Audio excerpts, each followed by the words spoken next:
महाराज जी एक बार प्रवचन कर रहे थे तो शिष्य ने कहा कि गुरु जी, अगर गुरु अपने शिष्य की परीक्षा लेता है तो क्या शिष्य उसे जान जाता है। महाराज जी ने कहा, अगर वो गुरु की सच्ची भक्ति करता है, गुरु की सेवा करता है और गुरु के बताए हुए रास्ते पर चलता है तो शिष्य को इस बात का आभास हो जाता है। आज की कहानी इसी पर आधारित है। एक ब्राह्मण के दो बेटे और एक पुत्री थी। ब्राह्मण किराने की दुकान करके अपने बच्चों का जीविकोपार्जन करते थे।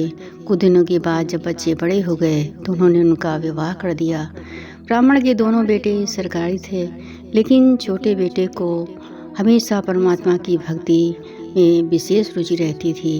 कुछ दिनों के बाद उसने गुरु आश्रम जाकर गुरु दीक्षा ले ली, क्योंकि उसका ये मानना था कि बिना गुरु के संसार रूपी सागर को पार करना बड़ा ही मुश्किल है।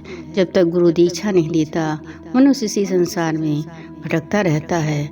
जब वो गुरु दीक्षा लेने गुरु के आश्रम में गया तो गुरु ने उसे समझाया कि बेटा, प्रातःकाल उठकर गुरु का भजन करना और उसके बाद सारे कार्य करना, क्योंकि ग्रंथों में लिखा हुआ है, क्षीर रूप सतनाम है, नीर रूप व्यवहार, हंस रूप कोई साधु है, सत्य का पालनहार। कि जिसको सद्गुरु मिल जाते हैं तो उसके बड़े भाग्य होते हैं, क्योंकि सद्गुरु का मिलना इस संसार में बड़ा ही मुश्किल होता है। इसके बाद उसने गुरु के चरणों में शीश नवाया और अपने घर आ जाता है। गुरु के बताए हुए रास्ते पर वो चलता रहता है। एक दिन उसके पिता ने कहा कि बेटा, मैं एक भोज करना चाहता हूँ, ब्राह्मणों को भोजन कराना चाहता हूँ। बेटे ने कहा ठीक है। उसने पूरी व्यवस्था कर दी और घर में जब भोजन की सामग्री बन रही थी, सारे पुरोहित ब्राह्मण इकट्ठा हो गए थे, तो उसी समय उसे बगीचे में रोने की आवाज़ आई। आवाज़ सुनकर ब्राह्मण का बेटा वहाँ पहुँचा तो उसने देखा कि एक वृद्ध रो रहे थे। उन्होंने पूछा कि बाबा, क्या कारण है जो आप रो रहे हैं।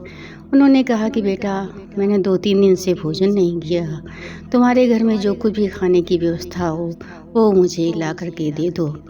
बेटा तुरंत उनको अपने साथ अपने घर ले आया और उनको उचित आसन पर बैठाकर उनके पैर वैर पखारे। जैसा कि ग्रंथों में लिखा हुआ है कि जब हमारे यहाँ कोई आता है तो हम उसे बैठने के लिए उचित स्थान देते हैं, और जो हमारे पास सामग्री होती है उसे भोजन करने के लिए हम उसे देते हैं। जैसे लिखा गया है कि सादर जल पाए पखारे, पुनि सुंदर आसन बैठारे।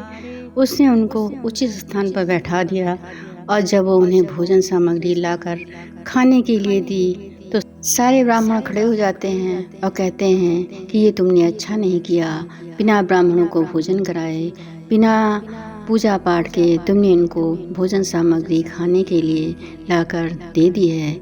इतने में ब्राह्मणों ने क्या देखा कि गुरु अपने असली भेष में आ जाते हैं।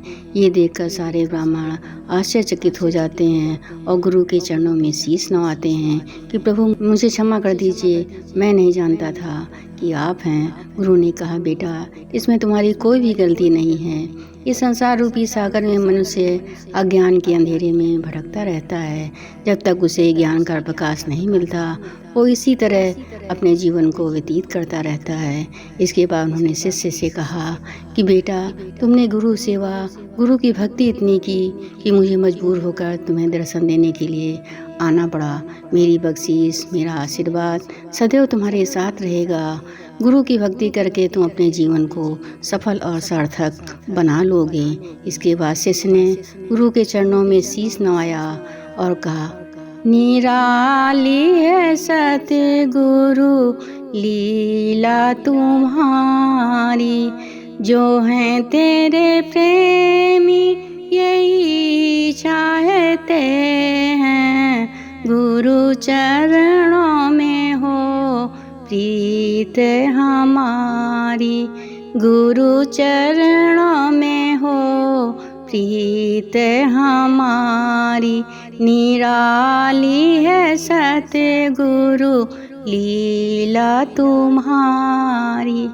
इसके बाद महाराज जी ने कहा कि संसार जगत में रहने वाला जो भी शिष्य गुरु की सेवा करता है, उसकी भक्ति करता है, सच्चे दिल से गुरु को प्यार करता है, उसके समस्त कार्यों को वो परमात्मा, वो गुरु पूरा करता है, क्योंकि गुरु हमेशा प्रेम और भक्ति ही अपने शिष्यों से चाहते हैं। प्रेम से बोलो परम संत श्री ठाकर सिंह महाराज की जय।